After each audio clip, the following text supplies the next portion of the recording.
The grief of this journey takes so much from you. Whether you've been through endless cycles of trying to conceive, rounds of IVF that haven't been successful, or experienced the devastation of pregnancy loss, what we go through on this journey stays with you. And as we're going to discuss today, the grief also stays deep within your body.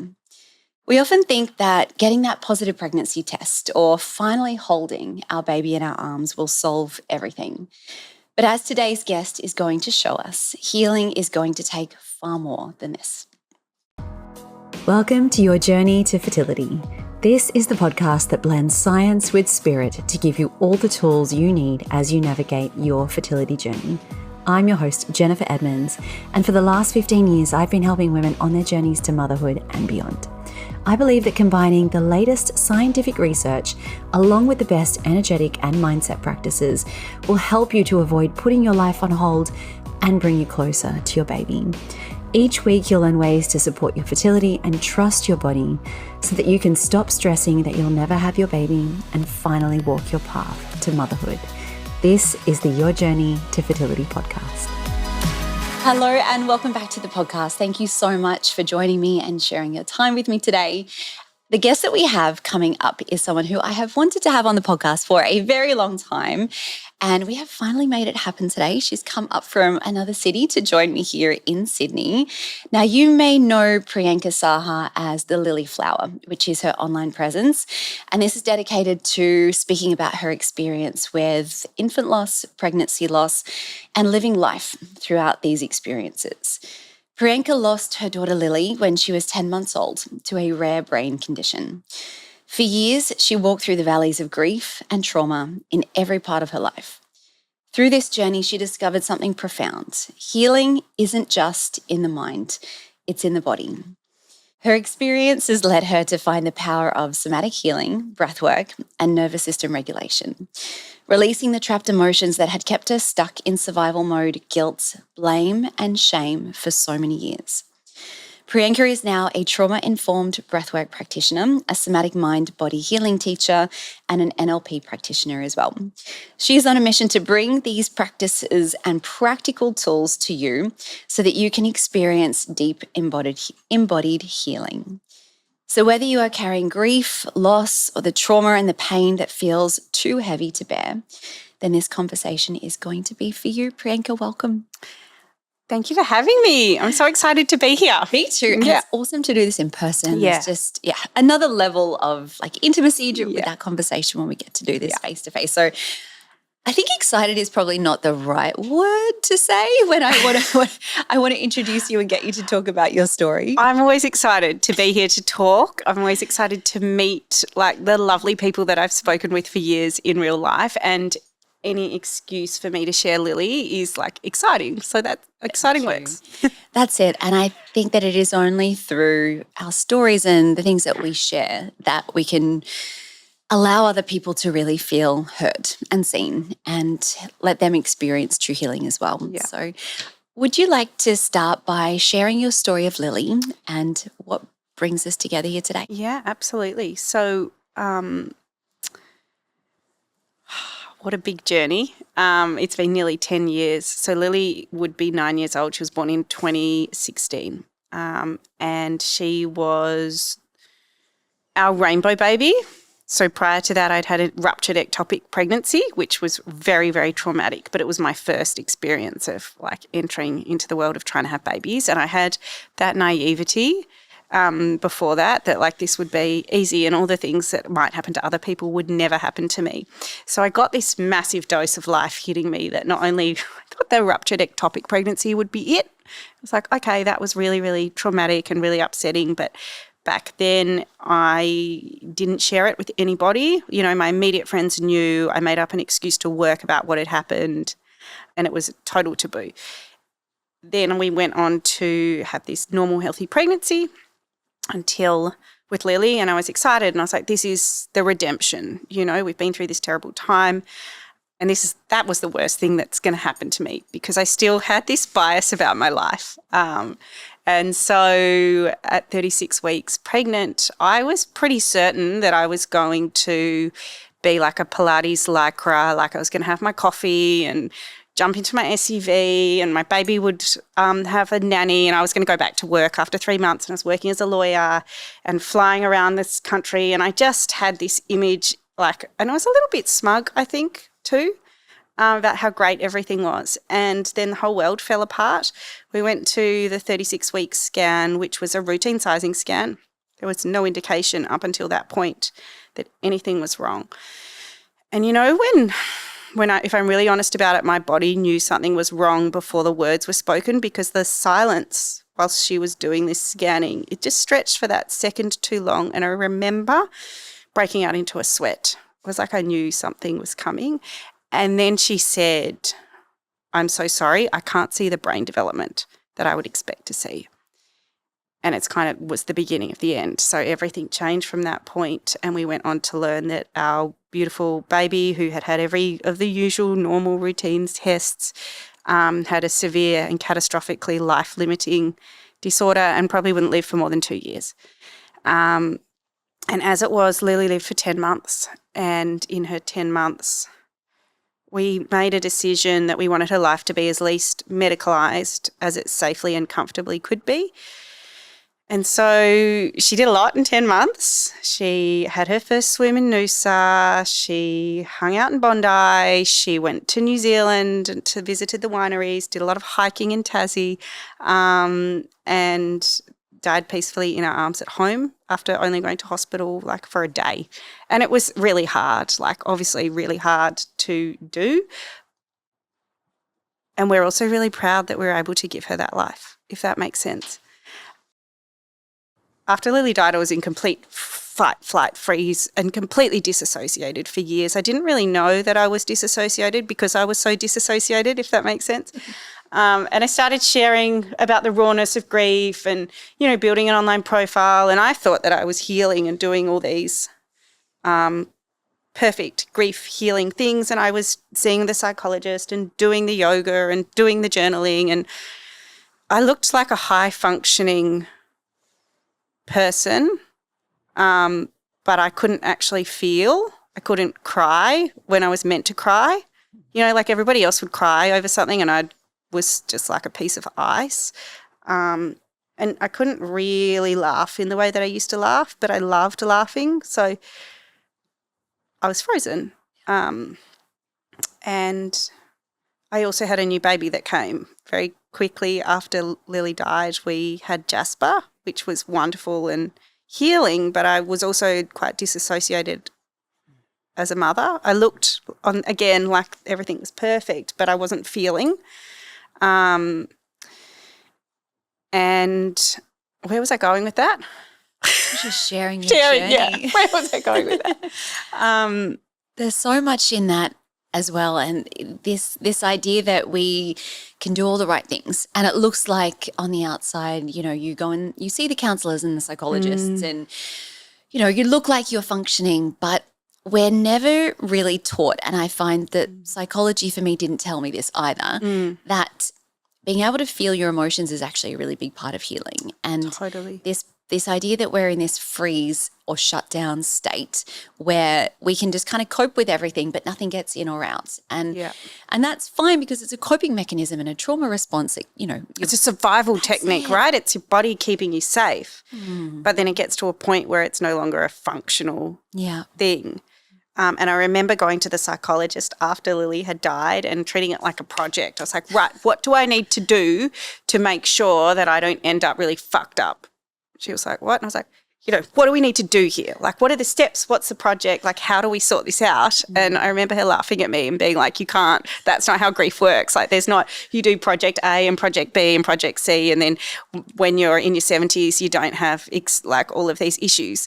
This is an individual journey. And I was like, I wanted to turn it into a school project and I wanted to tick the boxes but you can't. You can't. And as a fellow type A, let's get it done human. Yeah. I completely relate to that. Yeah. I was like, when I lost a pregnancy, I was like, great, that's done. We're going to move on. We're going to try again. When can this start? Yeah. And it was action mode. Action mode. And that works for a little while. Yeah, it does. And it can kind of kick that can up the hill a little further or further down the road, whatever the saying is. But eventually I think it all catches up with you. It does. And being pregnant again after you've experienced, well, not one, but two losses and a catastrophic loss, like what you went through, is unfathomable. Jasper's pregnancy I was terrified. I found out the day after Lily's funeral that I was pregnant, and we still laugh a bit because we're like, the Immaculate Conception, like how did that happen when we were, parenting a baby that was dying? Like how did we end up? So it was obviously Lily's gift to us. Oh, with one fallopian tube. Yeah, wild. Absolutely wild. I had an amazing acupuncturist who's since retired that I was seeing at that time, so I think that helped. But absolutely wild, and also was terrified because, what had happened.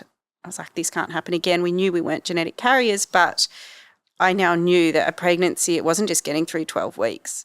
Like there was no way of being relaxed until the baby, like it was in my mind, the baby, until the baby is in my arms. And when the baby was born, I said to my obstetrician, like he was clearly born and alive. I was like, is the baby alive or is the baby dead? And she was like, he's alive, he's here. I'm like, hold him. Like I was so disassociated. I had to have like this very clinical birth experience with him because I couldn't believe that I would get to hold a living baby that I could take home. And then because Lily had like genetic condition that meant she wouldn't meet milestones, it wasn't really until Jasper started meeting all the milestones that I was able to go, like, maybe I can buy clothes that are a little bit larger size, because I couldn't even do that. I was like, oh no, we'll just stick with the size because we can't, if we buy bigger clothes, we're tempting fate. Like it was, and to where I am today is like a completely different person. When I look back on that time, it was a pretty, dark and harrowing time. Even to be able to get through retelling your story without breaking down, and I'm in tears listening to it, but for you to be able to recount that and not be completely lost in the emotion is incredible. The healing work you must have Breath done. work changed my life. We have completely. so much to say about that. Yeah. I just want to ask you what your experience was around the idea of trying again and being pregnant again after loss, because there's not many. If you think about, it's textbook PTSD, being pregnant again after loss. Oh, isn't it? Yeah, going back, like we don't say to sort of like our war veterans, go back to the scene of your military trauma and relive it for 10 months. Every single moment of every day. Which is what we do when we have PTSD. We go back and we live it every single day. It is excruciating. Yeah. It is, I wouldn't wish it on my worst enemy. No. And in many respects, being disassociated was the only way that I could survive it. Not particularly healthy, but for me in that time, and then choosing again after having Jasper that we wanted to have another sibling was really hard. And we did put it off for a while. So there's a 4-year age gap, as well as a time of infertility that occurred. So none of my pregnancy journey. I did get there. I want you all to know I got there. It took a long time. I have 2 beautiful, healthy boys, and we have Lily, obviously, who's very present in our life still, even though she's not here in physical form. So I did get there eventually, but it was a very harrowing journey. I wish that I had understood a lot earlier the power that coming back into my body and the healing power of coming back into my body through these different techniques, because I think I probably could have saved myself a lot of heartache and pain and just not being here, if I had learnt it earlier. And I'm so excited when I see people, discover things like breathwork or things like your course that can regulate and bring you back into your body, because I think having those techniques and being able to shed that trauma earlier would have been a completely different journey for me. I completely agree. And it wasn't until after I had my son, my second child, and it was after, years of IVF and pregnancy loss, and I really naively thought that I had done my healing work. Me. Right? I was like, I've discovered these amazing practices. I've been through it all. I've done the crying on the bathroom floor at 3 a.m. and I've come back from that, and I've got my family, and I'm good. My healing is done. Yes. And I couldn't have been more wrong. Yeah. And it would show up in the weirdest ways. Like I'd be pushing a pram down the street and looking up at the sky, waiting for something to fall out of the sky and land on my baby. 100%. And yeah. people say these things to me all the time. Like I'm always checking my baby's breathing. And there's a lot of nervous new motherhood that goes into that. But these things aren't normal, and we shouldn't just be expected to carry on with this sense of dread, this waiting for the other shoe to drop. This is too good to be true every day of our lives. Yeah, and when you've been through infertility or pregnancy loss, that is so heightened because you have actually experienced the rug being pulled from under your feet. And so your sense of, like, if you think back to the person I was, a little bit smug at the beginning that was just going to, have this yummy mummy life, like, that can be shattered in an instant. And so it's quite normal to then suddenly become hypervigilant. But then, as you know, the more hypervigilant we become, the more we lay that kind of neural pathway and we become more and more hypervigilant. So it's the same. Will would go, say, my husband would say, I'm going for a run. And a microsecond in my brain would imagine him going for a run and getting hit by like a garbage truck. And then I'd be like, oh, no, that's not going to happen. But that was just constant intrusive thoughts. And the same, sleep, is my baby breathing? If he slept in,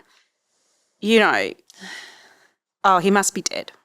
I better go check, I guess. And in that microsecond, we'll have to call like emergency services. We'll have to do this, blah, blah, blah. And then we'll go in and he's having a sleep. And we can giggle about that because, we are, for lack of a better phrase, on the other side. Yes. But it's so real and so visceral. Yeah. And it is no way to live. And I remember going to appointments, where there was nothing wrong with my kids.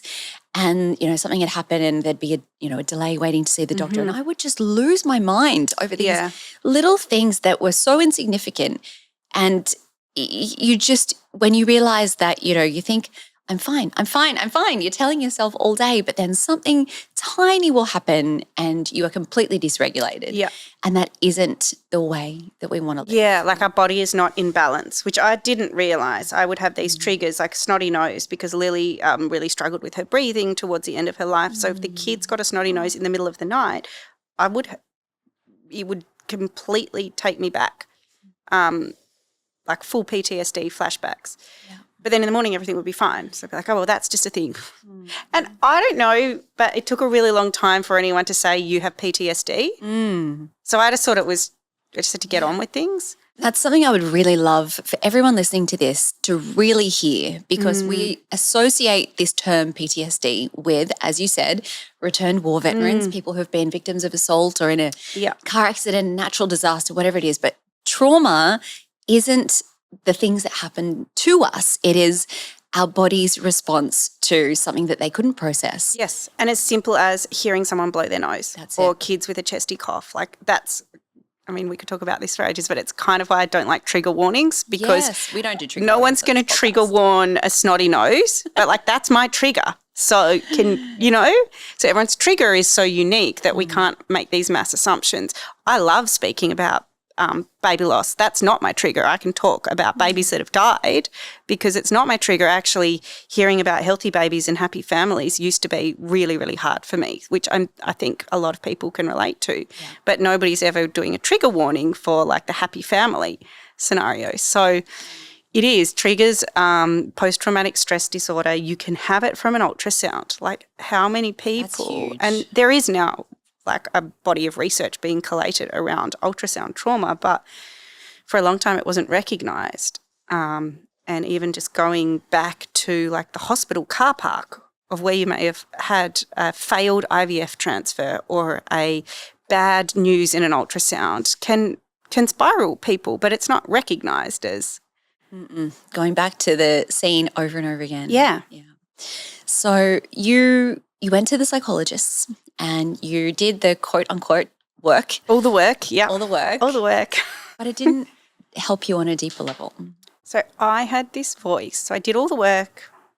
I had the public profile. I talked about grief and I shattered, the barriers, and we talked about the rawness of it, and we did fundraisers and I was healed. But deep inside, I had a voice that was with me every single minute of every single day. And the voice, and I analysed the voice with my psychologist, it was a very immature voice, but it's like, it's your fault. you killed her. You should have saved her. You could have done more. It's all your fault. And it was like, I knew it was irrational, but I lived with it, and it was all consuming. And it was just something that I had to bat away constantly. And I could speak rationally and say, like, I know it's not my fault and all of this stuff, but like the inside voice was, but it is. You should get arrested. It's your fault. And living with the weight of that, it was like this blackness inside of me, this heaviness that like I couldn't, it was part of me until I went to a science festival.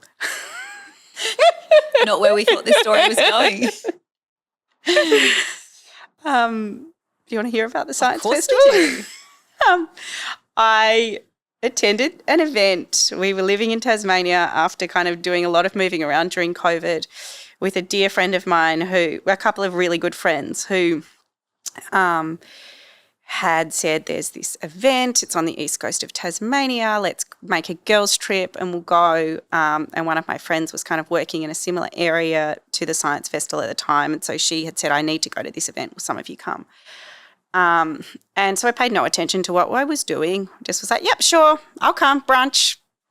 Maybe there's some sort of breathwork, yoga, whatever, cold plunge, looking forward to the brunch. And we got there and we had to lie down, and this guy started talking about what might happen in this breathwork. And I really thought, gosh, he's really going on a bit. Like, we're going to do a bit of box breathing and have a cold plunge. Like, what is he talking about? And he was talking about the experiences that your body might feel, that your hands might start to tingle, that your face could tingle, that you could get pins and needles, that you might experience claw hands, that you could feel pinned to the mat, that you might want to move around. It's like, come on, mate. Like, let's just do the box breathing and get to the cold plunge. And then Give me my brunch. like, literally, I was like, all right. And then he started talking about rewiring neural pathways. And he said, you know, it could be, he gave this analogy of a bushwalk. And so he was like, if you go on the same path of this bushwalk, like if you do a bushwalk on the same path every single day, you'll only ever really see the same things. And he was like, what this can do to your neural pathways is you're still going on the same bushwalk, but you're seeing it from a different perspective. So you might be going in the same general area, but maybe you're walking alongside. So instead of being on that track and seeing that rock from that angle, you're seeing it from this angle. And that's what this can do to things that you're thinking about. And again, I was like, I don't know what this guy's on about, but he then asked us to think of an intention. And so what immediately came to me was the guilt, the voice.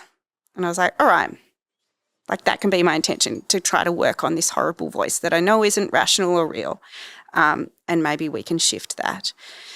But I still thought, like, it was a bit ridiculous. Can we have brunch? Now? Yes. And so we lay down and we began, and I remember thinking I'll take it seriously to see what this is about, but I had no idea what was in store for me.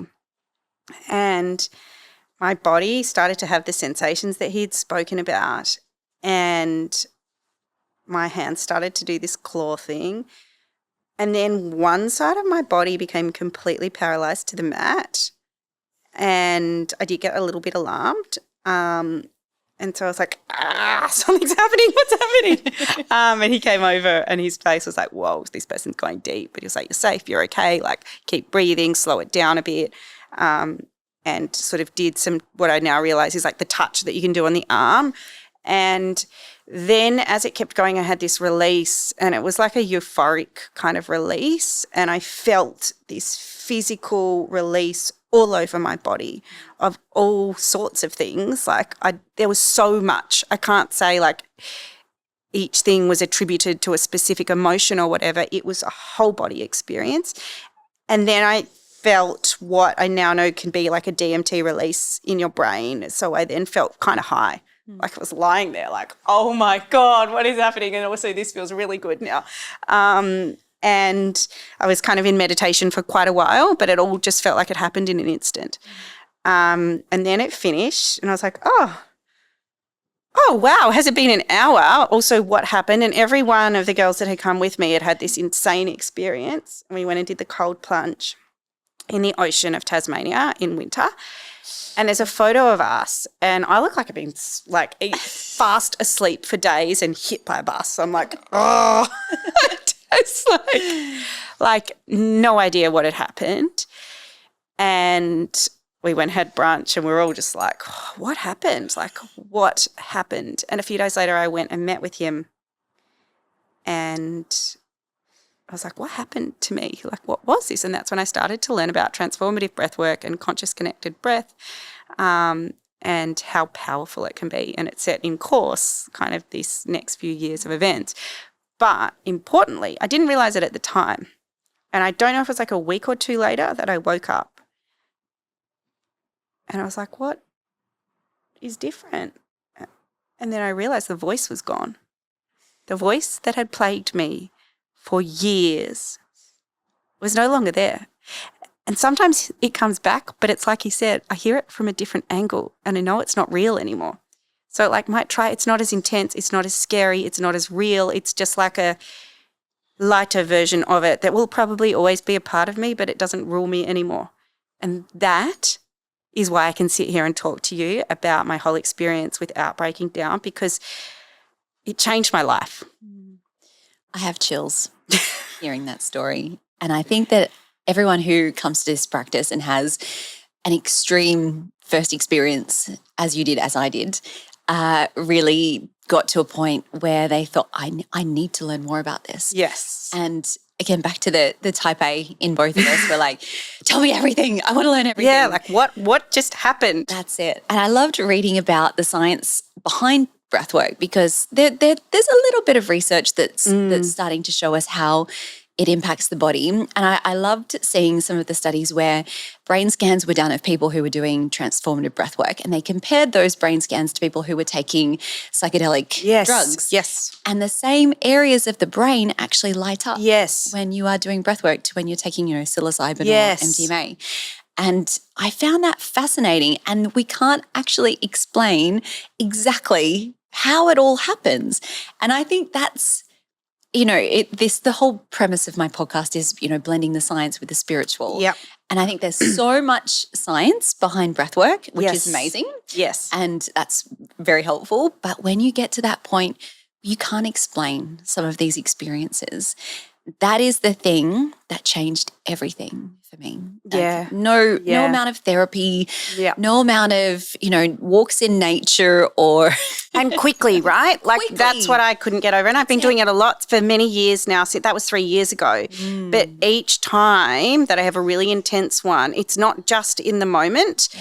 It's that it might be 6 weeks later. You go, you realise the snotty nose doesn't trigger me. It's not a trauma trigger anymore.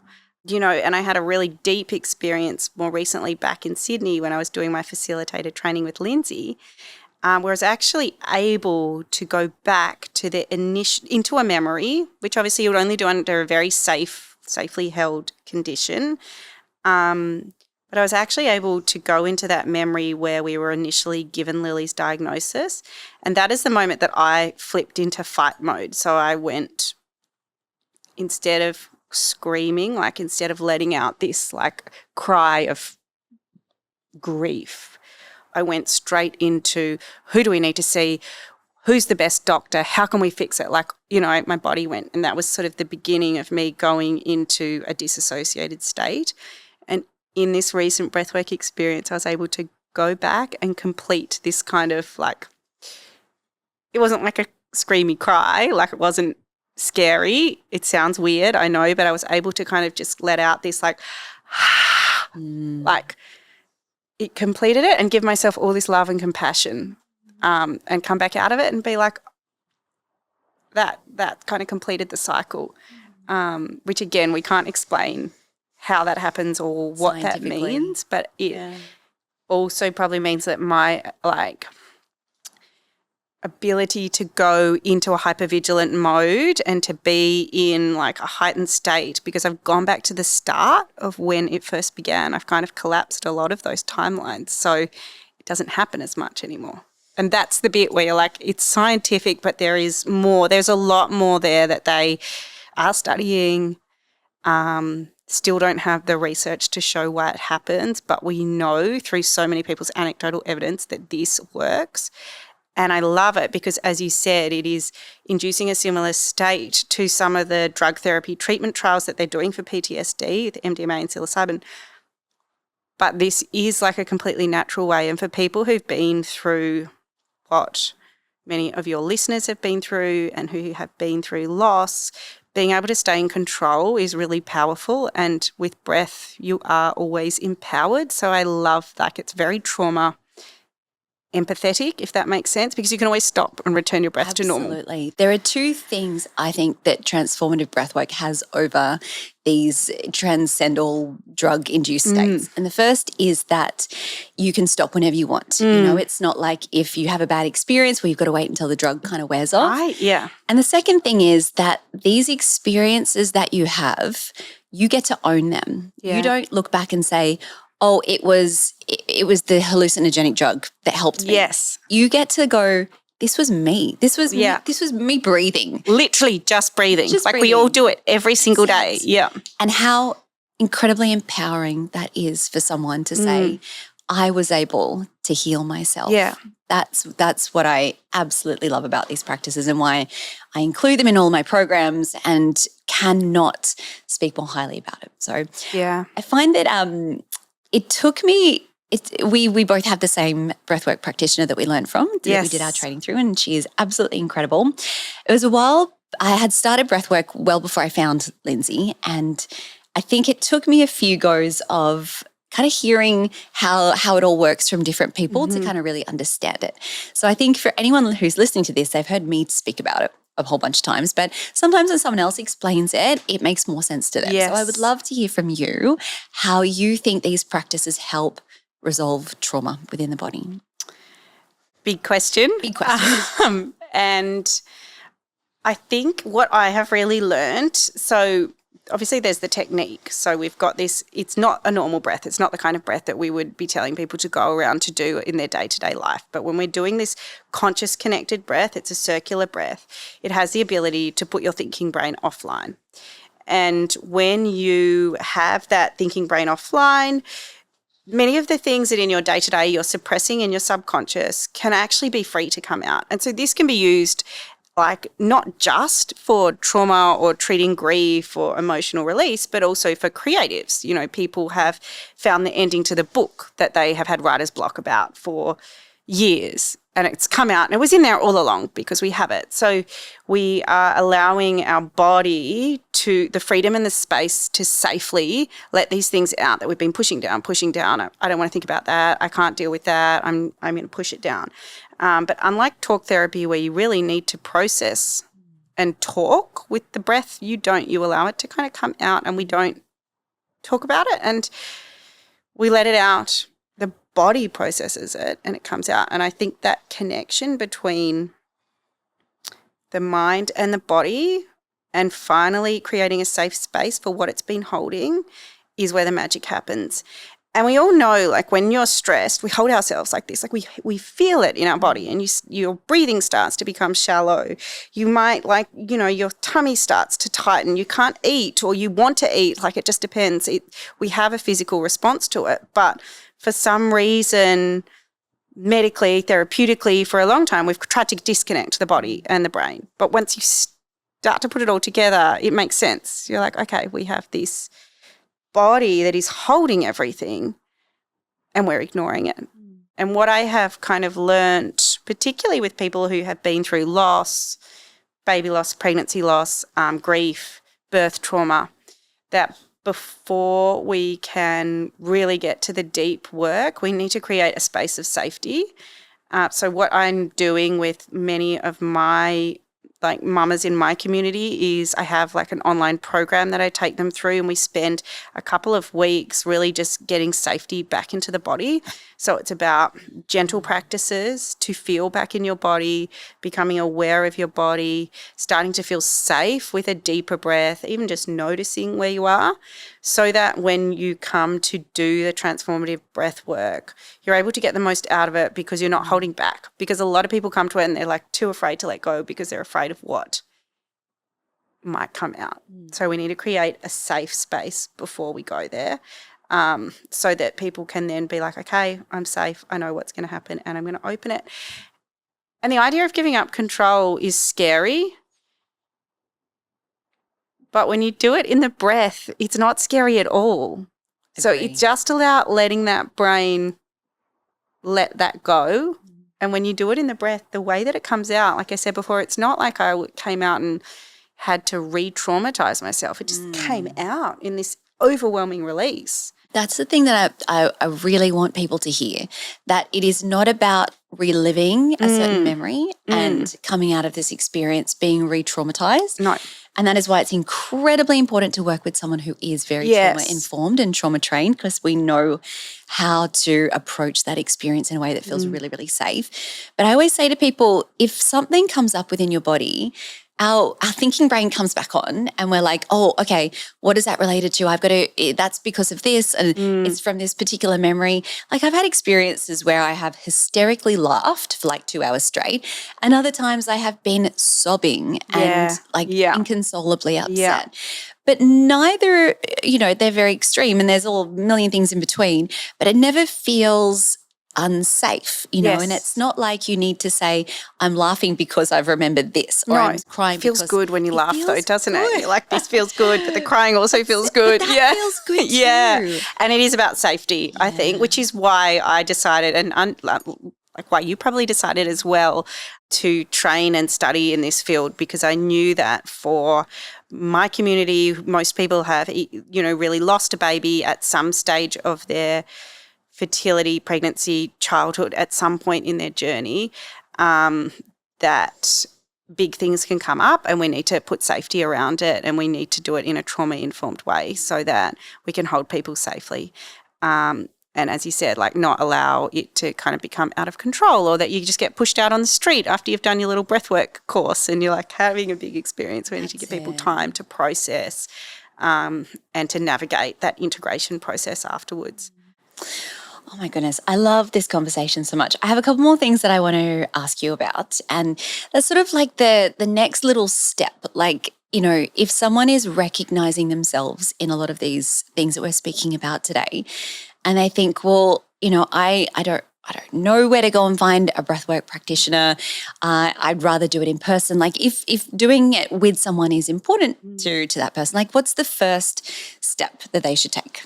I guess it's researching and finding out about it, because there's lots of different breathwork out there, and there are a lot of breathwork studios.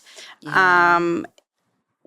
So if you're wanting to do it, I think for emotional release, trauma, that kind of thing, you really want to know that the person that you're doing it with is going to hold that. There's a lot of amazing people doing breathwork, but it's like peak performance sports enhancement. Very different. Very, very different. And whilst you may have a deep experience, you won't be necessarily, it's not, the parameters around that aren't for trauma and emotional release. I offer online for people, and if they're in Victoria, in Melbourne, 1-to-1 in person. And so I think what you're looking for is, what does trauma-informed actually mean? Because a lot of people are throwing that term around. True. What is safety? And how does that person approach the idea that emotions and things can come up? And if you're looking at booking a course, a class down the road, like have a look at how long they're giving you in that session, because if it's another class starting immediately after that one, it can feel really weird to have this huge experience and then just like off you go, walk out on the street. And it's not good, because the integration process is important. So you want enough time afterwards. When we say integration, we want people to be able to lie there in meditation and process what's happened. We want them to share if sharing feels good, or be part of a sharing circle with other people, share, and then be supported in the weeks afterwards when all that, everything's stuff moving. And when the big downloads can happen. Like I said, it wasn't till a couple of weeks after that I realised the voice was gone. Wow. So I think it's about looking for the safety and also making sure that it feels like the right fit for you. Yeah. And what do you give people then? You've done these beautiful experiences with them, and they go back and start, living their life again. And things. This is not like a one and done situation, sadly. No. Kind of It'd be great if it was. If we had a magic wand, Yeah. I'm sure we'd be happy to wave it. But things are going to come up. And so what do you tell people to do like in the moment when things come up? Are there little practices or things that people can do when they are right back there? In the course that I recently launched, we spend a week on resetting in the moment. So we talk about like what are the things that like recognizing our triggers and what are the somatic practices you can do in the moment. So it might be like a 60-second nervous system reset that's like 30 seconds of breath and 30 seconds of meditation. It's sort of, you can do it anywhere. Like you could just duck into the bathroom at work and do it. We talk about really basic somatic things like orienting when you're orientating? Grounding. Grounding, yeah. You know what I'm saying? Like just feeling like that can be a really grounding thing to do. And then really simple breath that you could do. Say you were spiraling in a meeting. We talk about just doing like a longer exhale. So you might just do 2 in and 4 out, and nobody else will notice that you're doing it, but you'll instantly feel calmer. So it's as simple, like I could sit here and talk to you and do it just without anyone noticing, or just, looking around the room and feeling safe by like identifying something. That picture is on the wall, it is safe, my hands are here, they can press on the chair, I am safe, just to bring you out of it.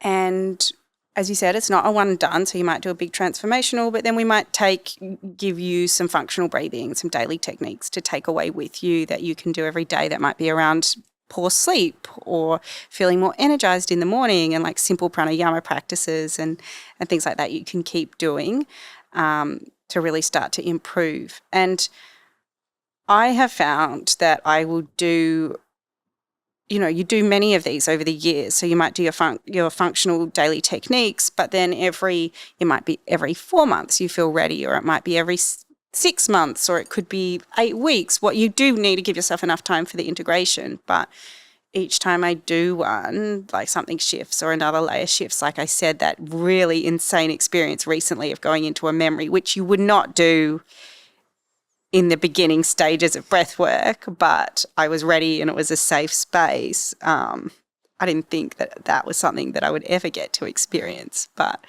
each time there's something there. The laughter is probably they're probably the best ones, I think. I love when you get the giggles. I'm not sure why I'm laughing, but it feels so good. My goodness, it's been 9 years since Lily was born. What has surprised you most since then on this whole journey, looking back now? Did you ever think you would get to this point where you'd be sitting here like having a laugh in a conversation at the same time talking about your daughter who had died? No. And I think what has surprised me, I never expected that I would be, I'm a lawyer. I work in corporate law, cyber security, privacy. So good. And so I never thought that even after I did that experience, I was like, I'm not going to be a breath work. Like, I'm not going to be the one that does it. I'll tell you where to go, until the call became, and I think this is what happens when you start working with your subconscious, and it's like, okay, it's inevitable. Here we are, we're doing it. So I guess the journey, there's nothing that will ever make it okay that Lily died. And of course, if I could go back and change it, I would. But I'm also so grateful for my life now. It's not okay that we lost her, but I am still a better person, a much better person than the yummy mummy that wanted to, and I am a kinder person. I'm more grateful for everything that I have in my life. And I know what it is to experience the lowest of the low. And I think that means you can also appreciate love, happiness and joy on a different level. And that has only been possible through the healing power of breathwork, because remember I said about being frozen at the start and not being able to really laugh or smile, or we don't want to survive, we want to thrive. I didn't think that was possible. Oh my goodness. What would you say to anyone who is listening to this, who is just in that place of feeling completely stuck, where they don't think they're ever going to get their life back, they're never going to be able to move on? I want to say it without sounding like toxic positivity, because I know that when you're in that deep trench, hearing me with my happy, smiley 9 years on, it's hard. I don't think anyone would think that for someone who lost a baby Yeah. at 10 months of age. But Never. I guess what I would say is like I've been in that trench, and there are lots of things that can change. It can be, of course, my modality might not be right for everyone, but there will be something that will work for you that you do have to dwell in that grief, in that trauma for a bit. But if you can tap into that element of the body, if you haven't already, I think that's something to explore because it will support you in that darkness and it will help you start to climb back out. And it goes right there with all the healing stuff we thought was the right stuff to do. Look at how you can support your body, whether it is breathwork, somatic healing, other sorts of processes that work with your subconscious, EMDR, like there's so much stuff out there, tapping, all of the things now. If you haven't incorporated that and you're in that darkness, think about your body and how you can support it. That is such good advice. And it is not advice we hear from our doctors or from their friends and family unless they've been through a similar healing journey. But it is that ability to process what you've been through within your body. Yeah. And I think changes everything. Yeah, and it's sort of, you don't think about it until you don't. suddenly, like, what does it even mean? You're probably listening going, what does it even mean to be in your body? Of course I'm in my body. Yeah. But then suddenly you're back in your body and you're like, oh, This feels different. I'm actually here. I'm not behind a glass wall or a thick wall of ice anymore. How can people find out more about you or start to work with you? I think there's so many people listening to this, they're going to be like, sign me up. Well, Insta. So I'm the Lilyflower, _Lilyflower. The same, thelilyflower.com.au. And I think if you pop that in, you'll find me. And I have my online course starting again early next year. We're still in around now. But you can book one-to-ones or we can have a chat and see what would work for you. Thank you. And we will link up all of those in the show notes as well, so people can just click and find you. So amazing. Thank you for sharing your story so openly. Thank you for bringing everything that you do to the world after such an incredibly difficult experience. Look what you've built out of it. So thank you. And I do think Lily is, we haven't touched on this, but she is there with me through all of this. Absolutely. And I feel her in those sessions. Like I know that she's there every step of the way. So it's a co-creation. Thank you, Priyanka. Thank you. I'm going to try and close this off without crying, but thank you so much for listening right to the end. And if you have felt as moved by this conversation as I've been, please share it with someone because you never know who is experiencing loss, who is struggling on their own, and you never know who might benefit from listening to this as well. Next week on the podcast, we're going to be speaking about the fertility identity shift that we go through and who you end up becoming on this journey, which I think flows in so beautifully with everything we've spoken about today. And I want to help you understand how this journey can bring about what is most important in your life. So until then, I am sending you all of my love as you continue your own journey to fertility.